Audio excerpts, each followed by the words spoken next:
Welcome to the ultimate crowdsourced personal finance show. This is your Friday Roundup. You're listening to Choose FI Radio. The blueprint for financial independence lives here.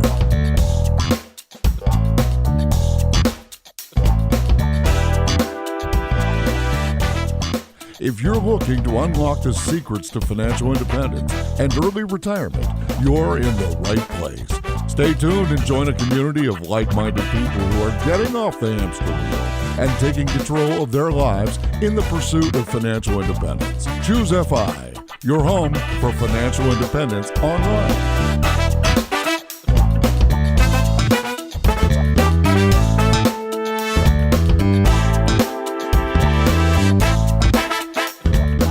Okay, guys, you made it to the weekend. This is your Friday Roundup. This is a weekly gathering place where the best ideas of our community are collated and presented to you in a compelling story that moves us all closer to FI. And this week is the perfect example of that, as we have about 5 or 6 different parallel life hack personal finance storylines that we're following, and we have new information on all of those. So this is going to be an extremely dynamic, fast-moving show, and we're super excited to present it to you today. How you doing, Brad? I'm doing great, Jonathan. Yeah, I'm excited for the show. There are definitely a ton of different items we want to talk about, so hopefully we can get it in our customary hour or so. And yeah, I think this is going to be a good one, so I'm excited. You know, I feel like the show is maturing to a degree. At the beginning, we were kind of just flailing around trying to figure out what our process was going to be, but it's developed. We have a very vibrant, real community that's engaged and is providing feedback, and in many cases is doing a lot of the heavy lifting for us. The FI community has the most intelligent community members really in the world, and the information that they have, somebody just needed to provide them a place to actually put it out in front of the public, because it's that good. And so really what we're trying to do is get ourselves and our own limitations out of the way and just facilitate this awesome conversation that grows on itself and tells a compelling story. Yeah, and that really is going on in our new Facebook group that we've mentioned on the last 2 roundups. So for anybody that hasn't joined yet, please join us there. It's an incredibly vibrant community. There are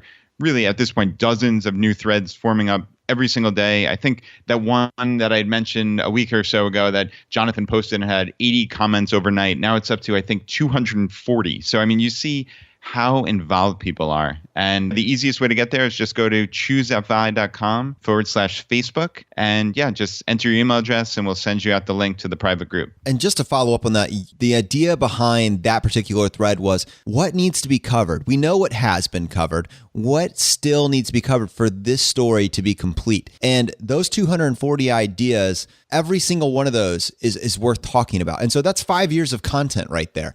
And I don't want anybody to think that we are not actively looking at every single one of those as a viable option. We absolutely are. And that is kind of a central repository for ideas for future shows. From there, we can take 5 or 6 at a time and then give them to our community, and together we can start researching these ideas and figuring out how to tell a story with that. So that is an amazing resource that we're building over there that we will all be benefiting from over the years to come. And just a tangential thing that Jonathan mentioned was the fact that we are looking at all these Facebook comments and emails and such. And we are at the point where we're just getting bombarded with emails and comments. And it is amazing. It's the most gratifying and just extraordinary thing that's happened to either one of us ever in our lives. But just please, if we don't respond to you personally, just know that we are reading every single thing out there. It's just such an overwhelming amount of data. And like Jonathan said, there are 240 distinct threads there or comments that we could do an entire show on. And we hope to do many, if not most of them. Actually, what's funny is my brother called me out last week. He's like, when we had a frugal win of the week from the Facebook group, he's like, you mentioned the 2 people that talked about ways to save money on freezing bananas and you didn't mention mine. How could you do that to me? And he was obviously kidding around, but it was just, it made me realize that while it's wonderful that we are mentioning so many people, there are countless numbers that we just can't mention by name just due to sheer time limitations. So please, again, know that we are reading every single one and we appreciate it greatly. Scott, sorry about that. Yeah, thanks. Thanks for mentioning his actual name. Sorry, buddy. Okay, so let's go ahead and take a second and talk about this past week's episode with Slowly Sipping Coffee. he has their own very loyal, vibrant readership. And I think that the people that had been listening or reading his content, Mr. and Mrs. Slowly Sipping Coffee's content for the last several years, really enjoyed getting a chance to put a voice to the writing. And I know that because I spent some time on their blog just reading their content because I thoroughly enjoy it. And I could see that coming through from his community. And it was a wonderful interview. It was a very laid back interview, and it made sense to me, their life choices. It seemed like a very replicable one. It seemed like there were logical decisions that were being made. There was nothing radical going on there. Rather, it was a team, a power couple that their focus was not on consumption. Their focus was living on this middle-class lifestyle that was happy and provided their family with everything they could want, but their focus was purchasing their freedom. And as a result of those decisions, they were able to claw back control. And when things got tough, when there was uncertainty in the job market, the flexibility, the freedom, and the peace that they had from the decisions, the foundation that they had laid for their family's lifestyle, that is something that you don't fall into. That requires a plan. And I love that Miss SSC had a plan for her family. Yeah, so Mrs. SSC is just an absolute rock star. I mean, there's no other way to put it. The fact that, I mean, Jay's a funny guy, right? I mean, it took him 6 years to get on board with this. So, the brilliant Mrs. SSC is working in the background with her perfect spreadsheets and saving money and doing all of the right things before they really even were aware of the true concept of FI, let's say. And she's just rocking and rolling. She's trying to convince him, but it just didn't work. And then he had that light bulb moment where he actually figured it out. And I mean, now, obviously, look, he's the writer on this personal finance, financial independence blog. That's as 180 as you can get. And it does remind me, in a sense, of a lot of similarities, I would say, between Joel and Alexis from FI 180, to some degree. There are similarities. So, I like their money challenges, where he said, their first thing was, let's try to cut our credit card bill by 10%. And if you're not used to doing any kind of challenge, maybe that sounds daunting, but they blew past that. And then they said, all right, let's do something real and make it 50%, right? And it's a totally different ballgame. It's making a game out of personal finance. And again, making it something that you can do together with your spouse. And there's a lot of power in that. One thing he mentioned that stuck out to me was, to quote him, he said, they were more conscious of the spending. And just that one little thing made all the difference in the world. So just putting some attention and intentionality behind their spending made really a significant difference, to the point of getting rid of 50% of their credit card bill, which was just filled with fluff, right? With the Target. I didn't realize so many people, honestly, went into Target and just spent so much money. But I guess, Jonathan, you've mentioned that. Joel and Alexis mentioned that. Jay mentioned it. So this must be a thing, clearly. But yeah, I mean, he was just said, another quote is, we were just frittering away money on nothing. And yeah, that's really powerful. So just put some thought behind your spending, and almost by definition, it's going to make a huge difference. That word makes me want donuts. I don't know why. Which one? Frittering. Absolutely. And yeah, I can personally vouch for just wanting to blow an hour inside of Target, or at least, on behalf of my wife. But I could do it at Best Buy. I could do it at Dick's Sporting Goods. I could do it at pick another store. You can definitely see that. I think there's a difference when you are trapped in your lifestyle. You're working 40 to 60 hours a week. You are spending everything that comes in the door, which requires you to then work every single hour you can and maybe pick up extra shifts. You're trapped by your lifestyle. You only have the segment, the small sliver of time that's available once you have then counted into that the cooking you need to do, the laundry, and your home maintenance, mow your lawn, that sort of thing. And so with that hour or two window that you actually have left, you may not feel that you can actually do something like go rent some canoes and go to the lake, or go tubing down the river, or take your family to go do this activity together. You may only have this 1 or 2 hour window. And I think there's this passive grazing mentality that says, you know what? We don't have time to do anything else. Let's just go to Target to hang out. The crazy and diabolical sneakiness of that decision is that inevitably, as that becomes a pattern, you end up getting sucked into increasing your lifestyle, purchasing the new throw pillows, purchasing the area rug, which then, as it becomes now a lifestyle choice, continues to trap you in that cycle, in that hamster wheel. And breaking that is critical. I have nothing against Target. I love Target. I love all of those stores. But you can see how when you have spent all of your time focusing on earning income so you can afford your lifestyle, not getting ahead, you don't have any free time built in, and then you just start grazing through life, you can start to make bad decisions. And, it just makes sense to me. Yeah, I hear you. And that kind of made me think of something else as far as grazing and also this intentionality. And it also comes down to how you spend your time in life. And lots of people don't really batch process. And Jonathan, we've been talking about this actually with how much time we spend on Choose FI. And that it's easy. I mean, you and I could spend 24 hours a day on Choose FI very, very easily. Many of us, and I know I'm guilty of this, I'll stop by the computer for, I'm just going to check my email for 2 minutes. And then it's 25 minutes later.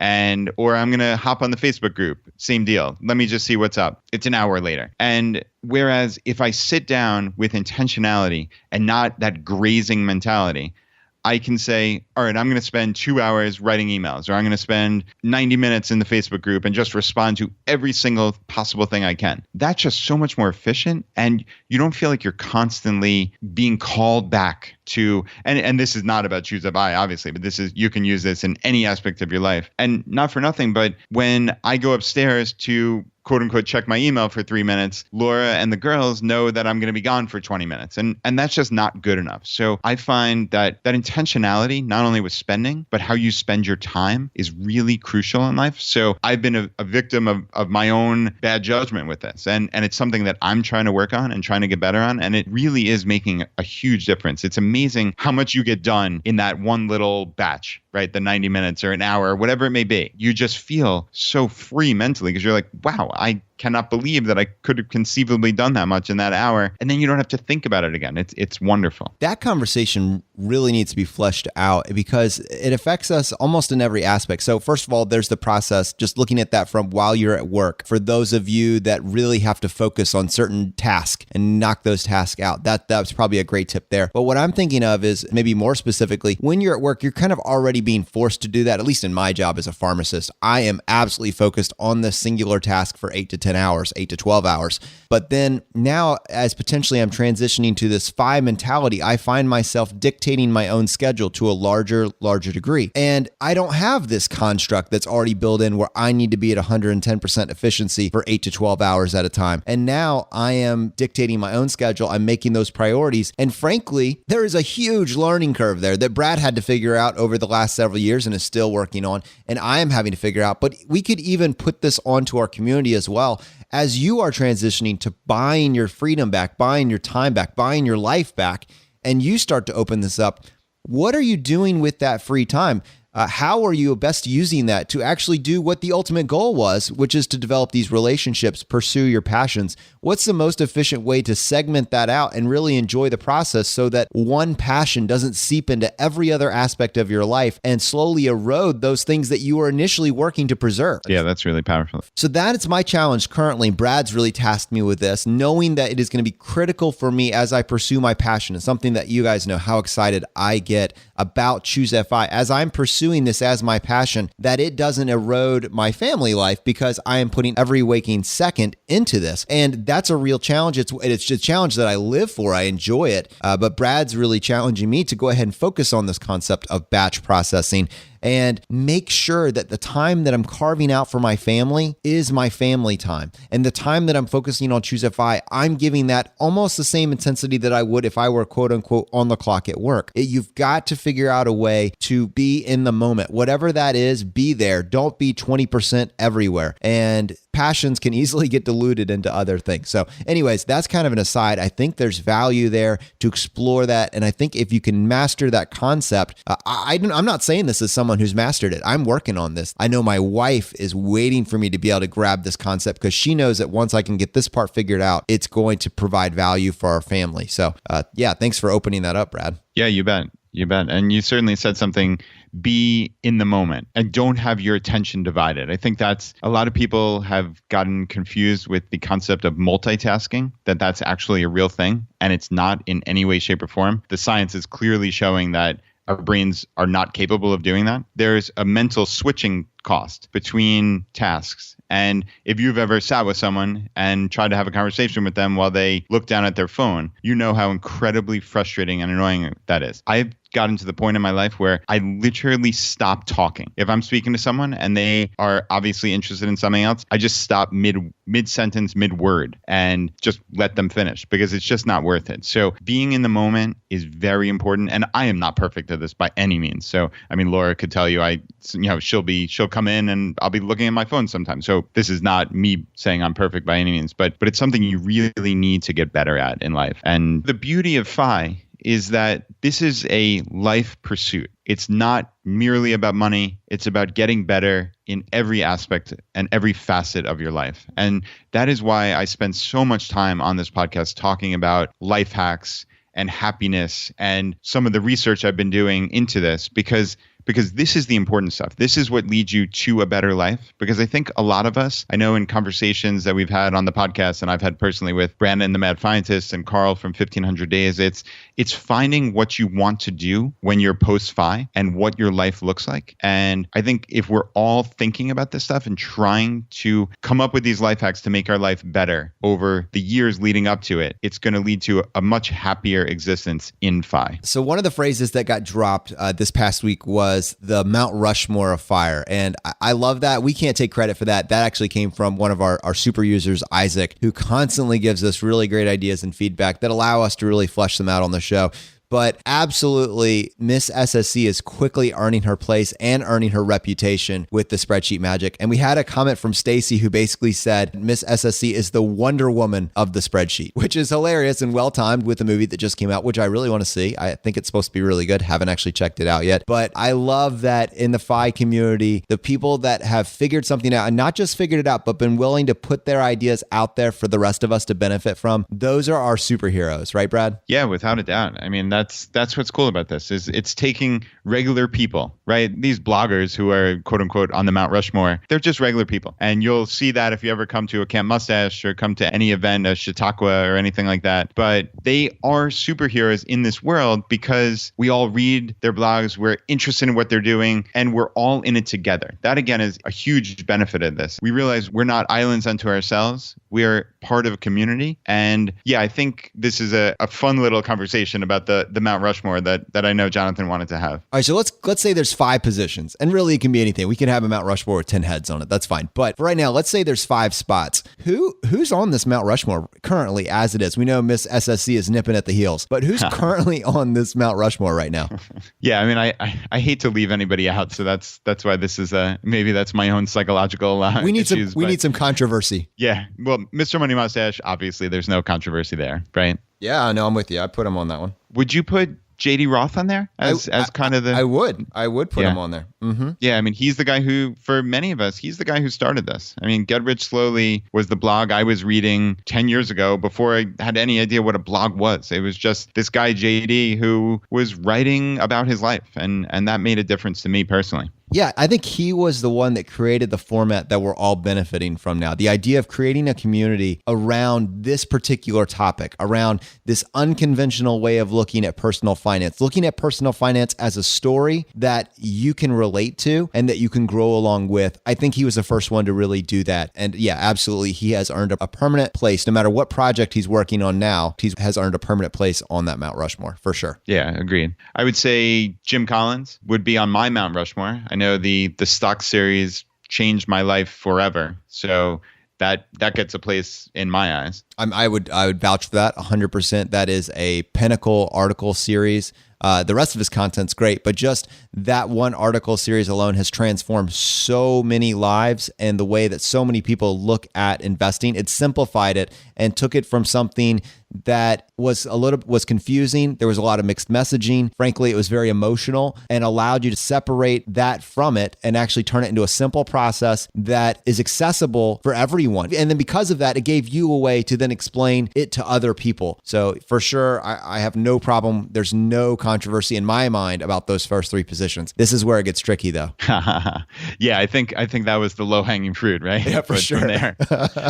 So I have never read early retirement extreme. So I wouldn't go so far as to put him on there, though I suspect some people would. I probably would put Brandon from the Mad Scientist on there. Just his Roth IRA conversion ladder, as well as just many of the tax optimization hacks and other items, spreadsheets. And I know his guinea pig scenario is really interesting. He's got a lot going on. I think a lot of people consider him right up there with Mr. Money Mustache. That's good. Yeah, no, I think there's room there. Absolutely.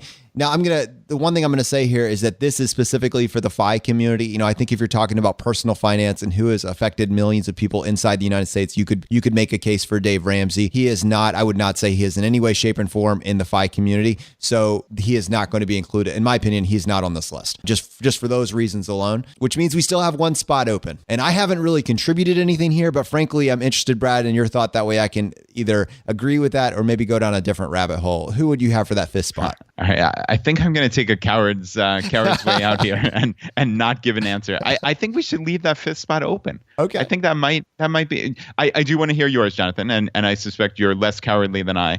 But this might be something for the Facebook group, or for shoot us an email. Who do you think is on, you out there in the community? Who is on this Mount Rushmore of FI? But Jonathan, if you want to have some guts, then go for it. Man, I don't know if I have the guts to fill this one out. I mean, I'm looking at my list right now, and on my top 20 list that I had put together of like people that have had an impact on me, there are certainly some contenders. Like White Coat Investor was on there, Go Curry Cracker was on that list.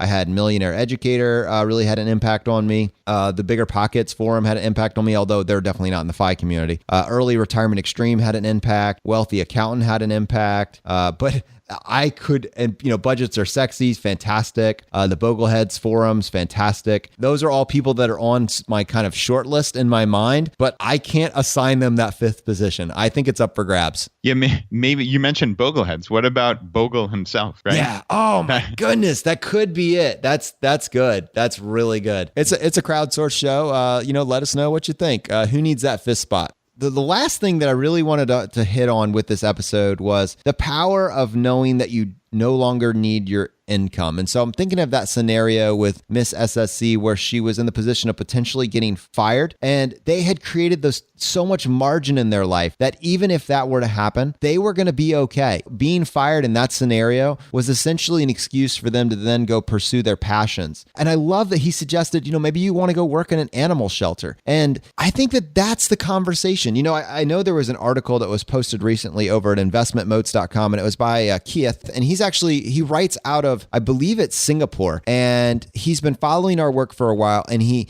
wrote an article on basically the hypocrisy in the FI community of hating work, and talking about this idea that the work provides so much for you. Shouldn't you, it seems like in the FI community, we're always ragging on work, and shouldn't you just focus on really loving your job, enjoying your job? And I think that's probably well-deserved criticism. I think in many cases, the FI community does focus on just leaving it just for leaving its sake. All work is bad. There's probably an overtone there that we just can't avoid just because we get so excited about our passions. And that's because in many cases, our passions do not involve our job. And certainly if you can get to a place where you love your job, you're going to win in that scenario. And I know many people in our community are people that said, I hit 5, 6, 7, 10 years ago, and I'm very happy. I'm not going to leave my job now. I'm in my peak earning years. There's really no point for me to leave right now. I tap dance my way to work every day in the morning. I love that. This is not the you need to quit your job show, and here's all the reasons why.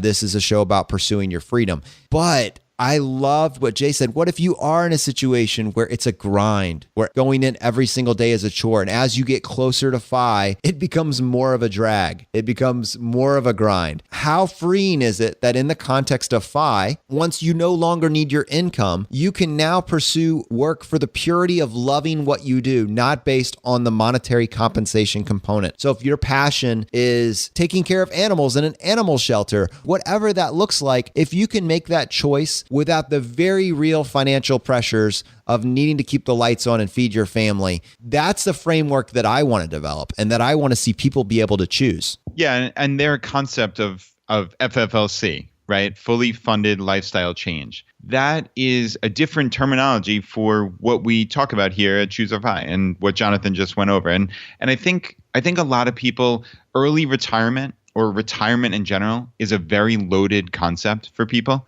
and they have a hard time getting past just the word retirement and all the baggage that comes along with that word. So if you can reframe it as fully funded lifestyle change, well, that's a very positive outlook, right? There's no negativity associated with that. FFLC is just, you can do with your life what you want. And there is huge power in that. So this is not, as Jay said, not retirement for the sake of quitting work. It's taking power back to do what you want with your life. So it's a minor distinction, but words matter in life. And those words and that concept of FFLC is powerful. Last thing, what is your risk tolerance? That was really the emphasis of the last episode. And I think it's a great way to end this little segment. And the final question there was, how much longer are you willing to do something that you're not enjoying or something that you hate to guarantee an outcome, as opposed to accepting a 10% risk of failure and coming up with a strategy to implement if it fails? That was essentially what Miss SSC set up for them. She set up a way that basically he had the option. He could work for another 2 to 4 years and then get a 99.999% rate of success, or he could be willing to accept an 80 or a 90% rate of success, and they could essentially retire within the next several months or now. And they have a 90% chance of success. But if they were to have a setback, or they were to come close to failing, or something were to not go the way that they foresaw in their spreadsheets, she had these game plans, these 5 or 6 scenarios laid out in the spreadsheet that would allow them to compensate for that, like selling the home or picking up a part-time job or making an adjustment in location. That is a creative way of looking at a problem. And instead of just saying, oh, well, CFire Sim says I'm at an 88% and I really want to be at a 95% before I pull the trigger, you don't have to look at this from this one-dimensional perspective. We've taken all this time to flesh out 5, 10, 15, 20 different ways that you can optimize your life. And Miss SSC took that and turned it into a game plan. And I think that is what you have to do. Don't just be one-dimensional with this number. Be willing to be flexible, be creative, and use the skills that you have learned over the past year to figure out all the different ways that other people have handled that same decision. Yeah, and just really quickly, I'm glad you brought up the CFire Sim, and we'll link to that in the show notes, certainly. So it's cfiresim.com. And I know my wife Laura was actually slightly confused with the talk of the 80%, the 95%, just because she's never heard of this website before and really didn't know what we were talking about on the actual podcast. So I suspect there are other people out there as well that feel the same way. So I would definitely recommend checking out that website. And it essentially allows you to put in your information, your retirement year, the amount of time you expect the money to last for, or hope for it to last for, your current portfolio, your spending, all sorts of things. And it runs these scenarios based on historical data, and it runs this simulation and gives you a percentage likelihood of your money lasting for X number of years. And we can never be certain in life, but there's, like Jonathan said, once you get to 90%, once you get to 94%, I mean, that's incredibly likely that it's going to happen. So to go and spend an extra year or 2 of your life working to go from 94% to 96% in the CFire Sim seems very silly to me, especially because realistically, it's not like you're never going to earn another dollar in life. I mean, in all likelihood, many of us have passions, and some of those passions bring in money. Many of us will have Social Security down the road, as Big Earn mentioned on Paul's case study. There are ways that you're going to make money in the future. And to just say, all right, I'm retired, again, with the negative connotations of retirement, it is very short-sighted. So when you get some degree of certainty over, let's say, 90%, or it seemed like that the SSCs would even consider lower than that. Well, it doesn't need to be 99.9 to be fairly likely of there being huge success. And this is your life. A year or 2 of it going to a job that you dislike, if that is your life, if that is your scenario, well, that probably isn't worth it to go to get to that 99% or 98, whatever your number is. So anyway, long story short, I would check out that site. It's kind of cool just to plug your numbers in and check it out. Okay, so it's a crowdsourced show, guys. So first, Louise sent me this message the other day and said, fire in the news. And I know a couple of you linked to that this morning. And CNN is now featuring people that have actually pulled the trigger on FI or are planning on pulling the trigger on FI. It is absolutely going mainstream. This tidal wave is catching on. The fire is spreading. And so we're going to link to that in the show notes. This particular article featured a couple, Claudia and Garrett, who have a blog over at 2 Cup House, which is a 536 square foot tiny home in Pennsylvania. And essentially by focusing on slashing their expenses and capitalizing on their income, they were able to go from in debt to FI within 5 years, I believe. So we'll put a link to that in the show notes. But it looks like CNN Money is now actively collecting stories from people that have made this choice. So very, very cool stuff. And yet another illustration of how this idea is captivating the minds of the mainstream world. So Louise, thanks for sharing that with us. And if you have another example of FI in the news, send it to us. We'd love to feature it in this particular segment of the show. All right, so in our Facebook group, we had a really cool post by Andrew who said, who else can hear Jonathan smile right before he hits the hot seat intro? Love that you guys are even more motivated about the podcast than day one. And yeah, this was a cool one. And Chad responded with, okay, who else has the life goal of sitting in the hot seat? Is it just me? And yeah, this brought a huge smile to our faces. So I wanted to say publicly to Chad, if you're listening, which I'm sure you are, we want to make that quote life goal a reality. So send us a voicemail. You know the questions on the hot seat. Go to choosefi.com, send us a voicemail with your answers. We'll splice in our questions, Jonathan's intro, all that good stuff. And we'll put it on an upcoming Friday Roundup. So yeah, I mean, guys, we love this Facebook group, and it is really the center of our community now. So this kind of stuff is just amazing. And what's really fun about this is Brad and I are kind of developing this different tagline, because although Choose FI is still all about experiments and financial independence, we think it's gone past that point now. So I think we're going to settle on Choose FI, the ultimate life hack, which it really is. But right now in this moment, I'm thinking Choose FI, making bucket list possible in your 30s and 40s. What do you think, Brad? A little long-winded, I think, but won't fit on the t-shirt, but yeah, I like the sentiment nonetheless. So Chad also sent us another message, which we wanted to plug him really twice today. And the reason for that is it ties in so well. And he said, I got a lead or two for some potential clients and found a financial literacy class that is backed up. So I may contact the class coordinator to offer services as a teacher. So this is someone that is dyed in the wool FI, right? And has been soaking up all these ideas and potentially is now going to be working with a financial literacy teacher. Can you imagine the power of spreading this concept to people that are in a class because they're desperate to learn what they don't know, but they don't know where to start? Yeah, that's incredible. As this community is growing, we're seeing more and more people mentioning this to family members, to friends, to colleagues, or to students, right? We've had multiple teachers say they have decided to start a new curriculum in their class on financial literacy and even financial independence, to some degree. So this is very powerful. And I know one of the things we say here pretty often about how you can support the podcast is to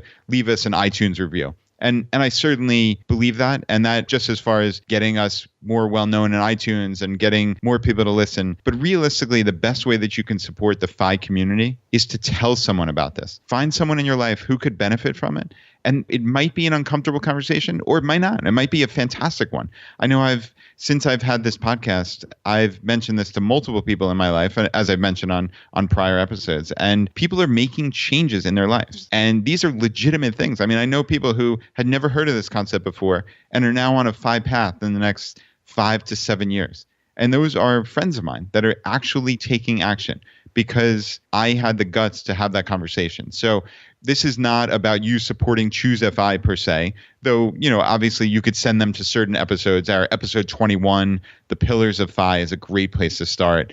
But it's about supporting the financial independence community and growing it and bringing this concept to people in your life who can benefit from it. So yeah, I am on board in every way, shape, or form. So with spreading this message. And yeah, this is a wonderful one that Chad mentioned. The other half of this is just the impact of teachers in people's lives. So Millionaire Educator was one of our first guests. He's one that we're super excited that he actually has offered to also come on and be a part of our team and be an in-house expert, really helping us handle case studies dealing to some degree with pensions, but also mostly with the 457. He has a lot of experience dealing with the situations that teachers face and those scenarios. He's also really good at geo arbitrage, especially inside the United States. So he's going to be an in-house expert helping us really navigate some of these lanes that are maybe outside of Brad and my comfort zone. And he also is in a unique position to help us with second generation FIRE as a teacher, but also as a parent that is trying to pass this stuff along to his kids. And perfectly timed, as we were about to do this, we actually got a message from one of Millionaire Educator's former students. I think he's an 18-year-old out of Georgia, and he's interested in pursuing this path for him and his buddy. Can you imagine the power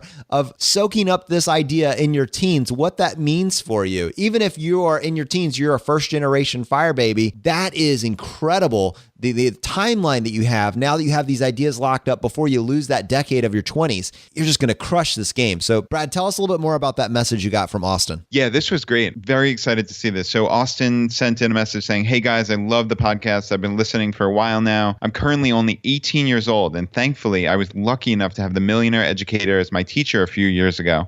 And he was, of course, the one who got me interested in financial independence." And I wrote back to him saying how excited I was. And he said him and his buddy Landon both just graduated from high school and they're moving into an apartment together, and they're choosing to go to a technical college in the fall to avoid racking up serious student loan debt. So, I mean, those are multiple things we've talked about, right? Huge way to save on housing costs, though it's not the house hacking that we've heard of from Chad Carson. Still, splitting an apartment is sure as heck better than going out on your own and thinking you're some big adult now. It's actually making that conscious decision. And yeah, they're going to a technical college. They're not going to have significant student loans, and they're going to come out presumably with skills to start up with a job. And geez, I mean, to be 18 years old and already know about financial independence and having learned this directly from the Millionaire Educator, it doesn't get better than that. I will be following their story with interest, and I'll also be trying to develop, based on the input that we get back from them and from people that have already made those first few decisions. One of the frameworks we need to develop is that transitional period of time, that decade in between 20 and 30. And actually, Fiery Millennial would be a perfect guest to come on to explore that concept, because she actually made a lot of those choices already and is just crushing it. I mean, she did the college hacking, she did the house hacking, she's got the job in the Midwest, so she's got the geo arbitrage thing going on. And just at every single level, she's crushing this game. So Fiery Millennials, will link to her blog in the show notes. That is a guest that we plan on having on, and I think she can help us flesh out what this path to FI looks like while you're in your 20s and you're on this, essentially right now, the single path to FI, right, Brad? Yeah, I love that. Gwen's really cool, and she'll be a top tier guest for sure. But now I want to go ahead and pivot into my second generation FIRE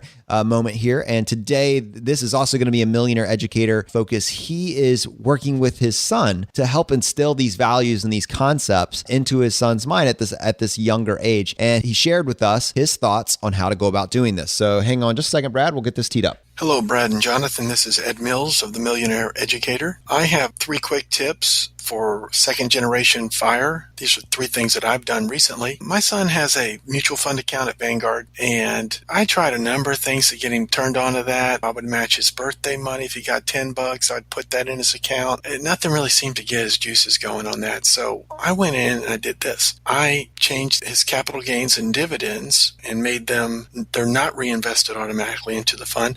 I have them sent to his youth savings account at USAA, and then twice a year, he and I sit down at the computer and we pull up his account and we see what he earned from his mutual fund. Last June, he got $45, and this past December, he earned $55. Well, $100 is not a lot, but to an 11-year-old kid, it's a ton of money. And then after we were done checking, I said, okay, we're going to buy some more mutual funds with this. So I just log into the Vanguard account and I purchase them. Since I have his mutual fund account and his savings account linked, it's very easy to do. And of course, I throw some more money on top of it to round it up. And he seemed a little more interested in mutual funds and investing by showing him that he actually gets some dividends and capital gains. What he earns feels more real that way. Another thing I did this past year is I opened up a personal capital account just for him. And so he can see all his accounts, his college money, his mutual fund, his bank accounts. And I got to tell you, he's got a lot more money at 11 than I had. And that seemed to get him interested a little more. And the most recent thing I've done is I opened up a youth checking account for him at USAA this past spring. And his debit card came last week, and he was very interested in getting that debit card. So what we did last week is we went to a local supermarket, and I taught him how to use an ATM. And he learned how to do that, put in his PIN and things that we all take for granted. It was a big deal to him. He loved it. And then we went and got a pack of gum and went through the checkout. And he broke out his debit card again. And he not only paid for his gum, but he also got $10 out from his bank account. And he liked that. And he's really thrilled to have his own debit card. So those are 3 things I've done that seem to have stimulated a little bit of interest. I would say of those 3, the most powerful one thus far has been the capital gains and dividends, letting him see that stream of income hitting his savings account. It felt real. I have to admit he did want to take it out and go spend it, but that's not part of the deal. All right, guys, thanks a lot. I hope this helps someone out there. So there are hundreds of thousands of parents in the FI community that are trying to figure out how to communicate this message to their kids in a way that is compelling and addictive and doesn't take Miss SSC beating them over the head with a stick for months at a time, years at a time in order to get it through. And if you can turn this into a game, it works for me. If we can somehow turn this into a game for our kids that they feel like they're winning as well and they get it, it makes sense. That's going to be a different approach, right? You're going to need to pull on a different set of levers. And Millionaire Educator is right there with us. He's figured it out for himself. He's figured it out for his family. But how do you ensure that it translates to the next generation? That's the conversation that we're going to continue to have. And there's some great tips there on how to pass that along to your kids. I love what he's doing. Yeah, I'm always looking to test new things that'll work. And as he mentioned, everything is not going to work on every single kid. So you have to really figure out what resonates with your children. So as Jonathan mentioned, there are many of us out here with different ideas, different hacks. We'd love to hear them. So post them in the Facebook group. What are you doing to educate your children financially and make that second generation FIRE a reality? And to get on our Facebook group, just go to choosefi.com/Facebook. There's a simple opt-in form, and then we will send you the invite to get on our Facebook group where you can continue this conversation week round. So there's a conversation that's long overdue, and that's talking about the mortgage deduction. That's a big focus in the personal finance community in general. I would say that although maybe it's slightly less of a focus in the FI community, where there is, I would say across the board, generally a larger interest in renting. Brad and I both own homes, so that's not by any means the rule, but we do place less of an emphasis on home ownership in the FI community for sure. But we still need to explore why the mortgage deduction is like getting 25% off pants. You still have to pay the other 75%. And there is a need to explore that further. So Juan, who has a blog over at financeclever.com, send us a voicemail to really help us explore why you're not getting as much benefit from the mortgage deduction as you think you are.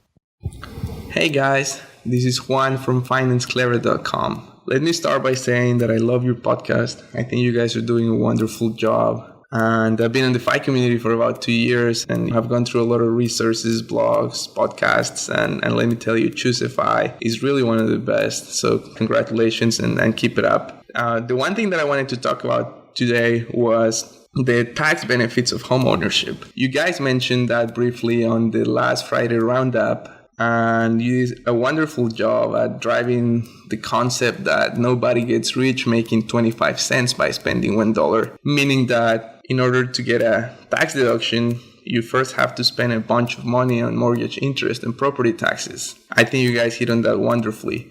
I would also like to add that you get the standard deduction anyway, which for a married couple in 2016 is $12,600. So in order for the tax deduction to truly have any benefit, you have to have paid more than $12,600 in property taxes and mortgage interest, which is a lot of money. And I feel most of us in the FI community optimize our housing costs. And I don't feel like a lot of us are paying more than that amount and certainly not getting any tax benefits from it. I'm certainly not paying more than the standard deduction in property taxes and mortgage interest. So just something I wanted to put out there. Maybe you guys can flush it out a little more eloquently than I can. Anyway, guys, thanks again for all you do and have a great weekend. Yeah, I love this voicemail from Juan, and he actually sent us a link to an article that he wrote on financeclever.com, and we'll have that in the show notes. It's entitled "The Tax Benefits of Homeownership, Myth or Reality?" And it's funny that he picked up on my comment about this in last week's roundup, because I actually wanted to go more in depth on it, because it's something that it's another one of those little things that kind of sticks with me that I've always thought is really odd. But this is like kind of a high level concept that people don't necessarily understand.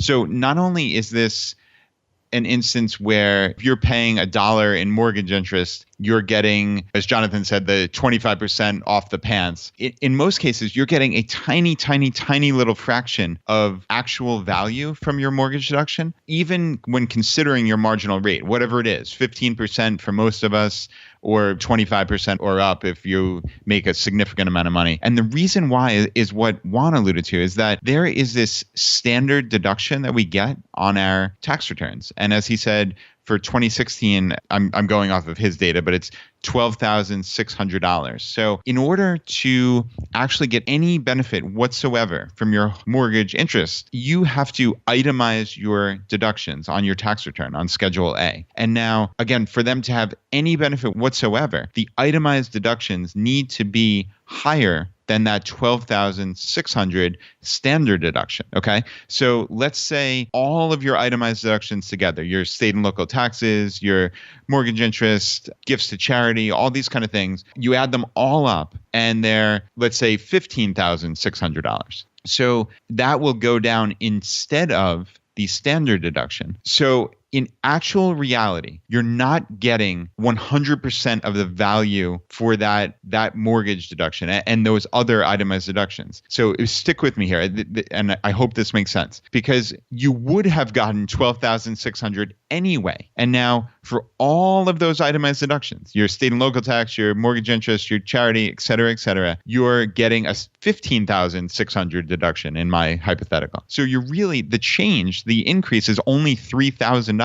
And now the value of that is your marginal tax rate. So let's say it's 25%. So it's $750 is the additional deduction that you would have received because you had all of those itemized deductions. And again, because that's the difference between your standard deduction, which you get automatically just for breathing, and your itemized deductions, which are all these things that you add together. So in this case, these people have almost $16,000 worth of itemized deductions. Probably the vast majority of them come from home mortgage interest. And the actual benefit to them is an additional $750. So that is a tiny, tiny, tiny little fraction of the $15,600 as I've shown here. And that's 4.8% of those itemized deductions is the actual additional benefit that you earn. So, Jonathan's example of the 25% is way overblown. So, Jonathan, did that make sense? I know that's something. So you're saying I'm getting a 5% sale on pants. That's what you're telling me.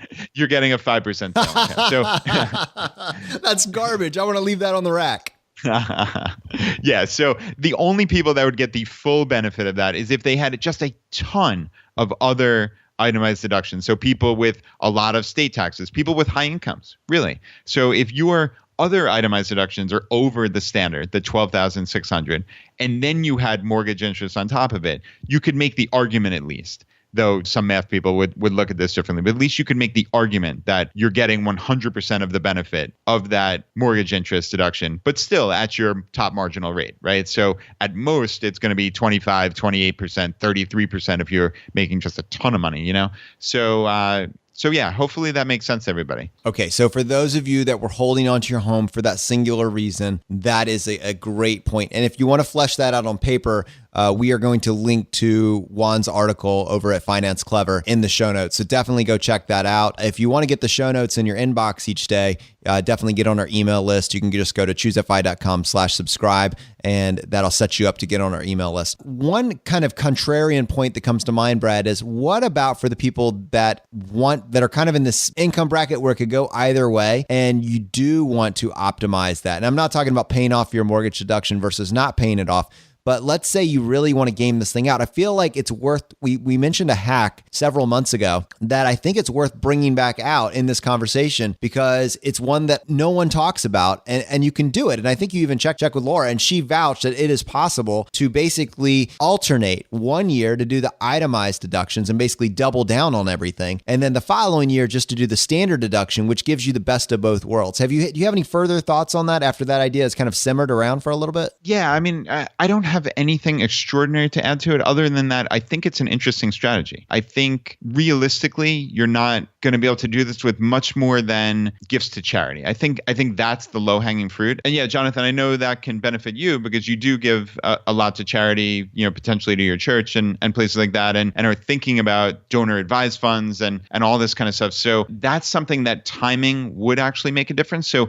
if you could give that gift for the next calendar year, but just make it a couple days early, right? Just make it on December 28th. That doesn't make any difference to you because cash flow at that point, when you're at FI or you're pursuing FI, you can make decisions based on the economic value of it and the intelligence of the decision, as opposed to that deprivation mindset of just, do I have the cash right now? So for someone like you can make those big gifts to charity all in 1 year, make 2 years worth in 1 year, and then really reap the benefits of this. So I think that's a pretty cool strategy for sure. I love that. I love that at every level. It appeals to me from top to bottom. I'm just exploring how I'm going to be doing this going forward, but that's the game plan I'm going to use. And I love the fact that the mortgage deduction, it's just a 5% sale on pants. So I'm totally willing to leave it there. Definitely go check out Juan's article. It is really good. All right. So going through the feedback from the audience, we got an email from Grumpus Maximus. And now I had to read this just by sheer virtue of the name, but it is a very helpful piece of feedback. But yeah, Grumpus Maximus. Come on, you can't not. You need to go reserve that Twitter handle right now if you haven't already. Like that needs to be locked down.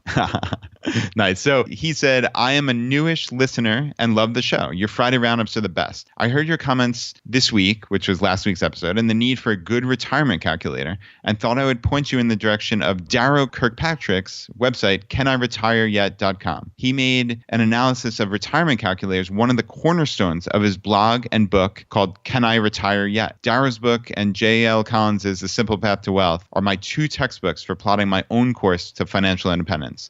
I think you guys should take a look at what Darrow has done in regards to calculators and making good calculations for early retirement. It will help you and your listeners. Hope this helps. Grumpus Maximus. Yeah, I love that. Brad, did you get a chance to go check out those calculators yet? I didn't, but we will link to it in the show notes, and I'll check it out along with the audience. And also, if you remember, Money Metagame gave us that tip about the escrow account and basically not using an escrow to pay your homeowner's insurance. And if you could separate that out, how you could then capitalize on being able to pay your property taxes and your homeowner's insurance yourself. And there were different ways to manage that. We actually had a community member do that, and we wanted to play their feedback now. Hey guys, this is Chris Miller, and I just want to give a shout out to Noah for his voicemail last week. Thanks so much for sharing the mortgage escrow trick, Noah. And awesome timing too, because my mortgage company just raised my payment because my property taxes went up. And I had no idea you could separate the mighty PITI. So right after I finished listening to the podcast, I called my mortgage company and I found out I do qualify to remove escrow. So next, I checked to see if taxes and insurance could be paid with a credit card.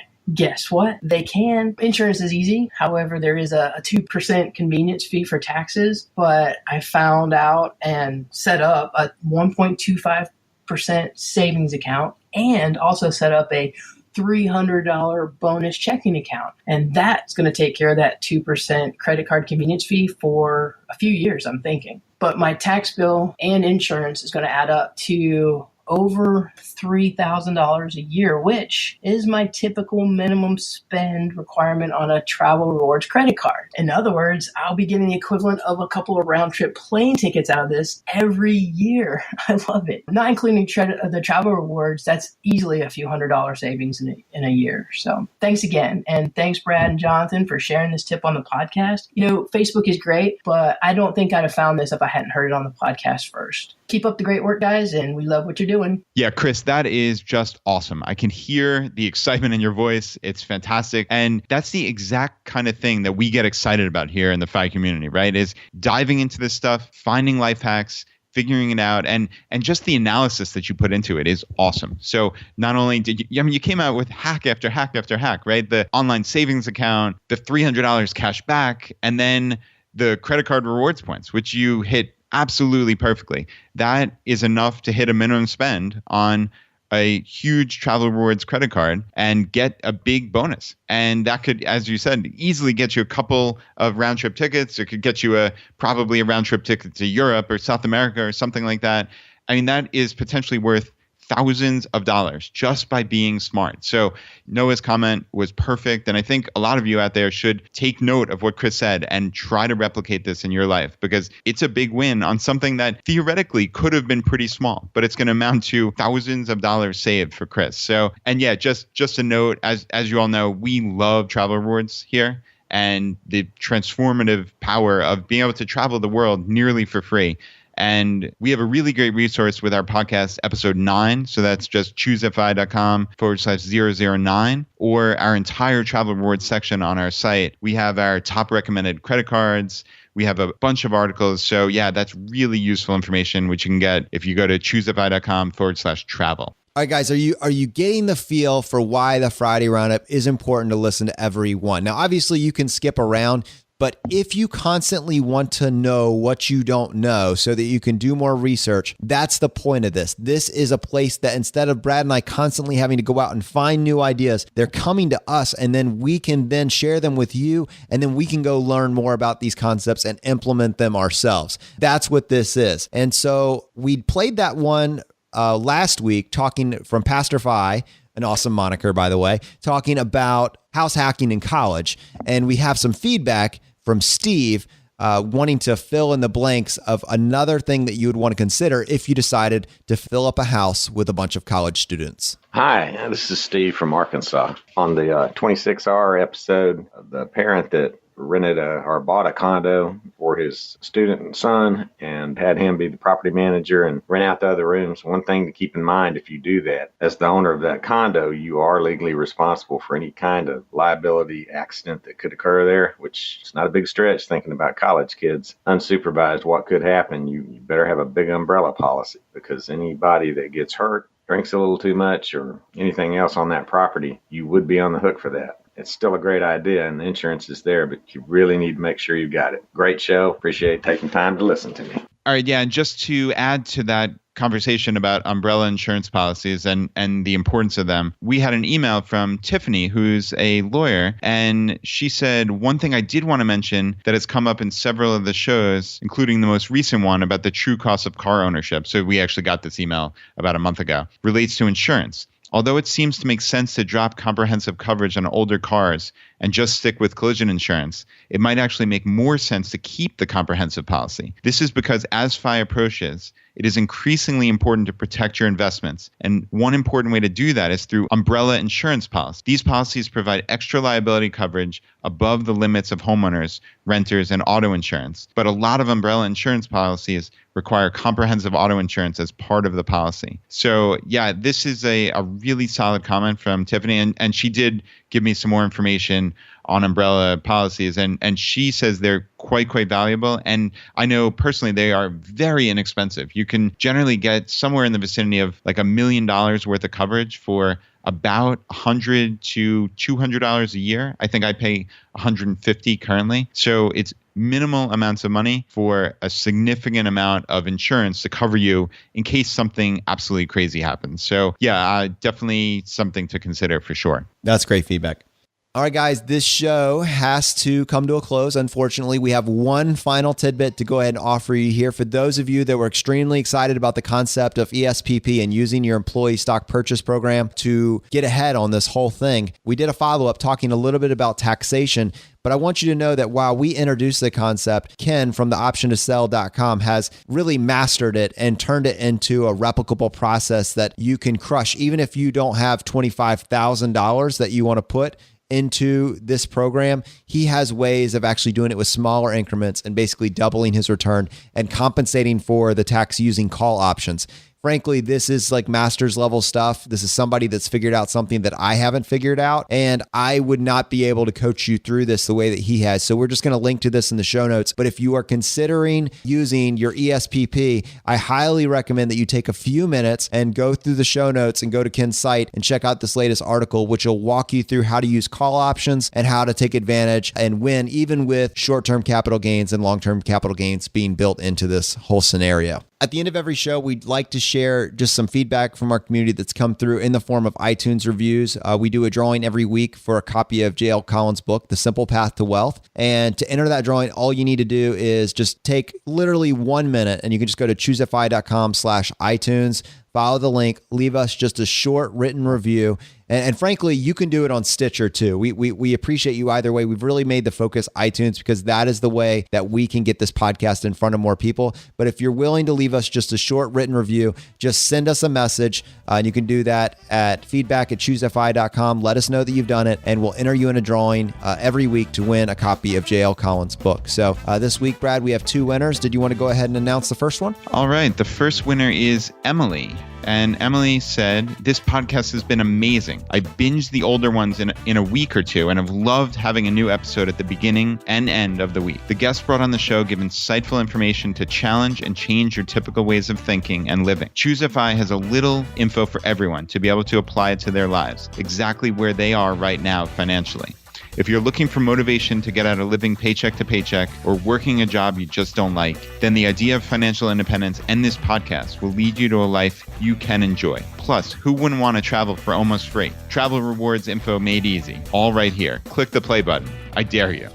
That's awesome. That's cool. This last review was from Eric, and he said, top 5 podcast bar none. The ChooseFI guys are awesome, so relatable and easy to understand. Brad and Jonathan are a fantastic duo that put out top-notch podcasts one after another. Whenever another pops into my feed, it's the next one that gets played. Do yourself a favor, subscribe and listen. Personally, I would recommend starting from the beginning as I did, since there are so many life-changing topics. I'm not kidding. See for yourself. Eric, thank you so much for that feedback. You are the lifeblood of this show, and without you guys, there is no ChooseFI. So thank you for being a part of this, and the fire is spreading, my friends, and we'll see you next time as we continue to go down the road less traveled.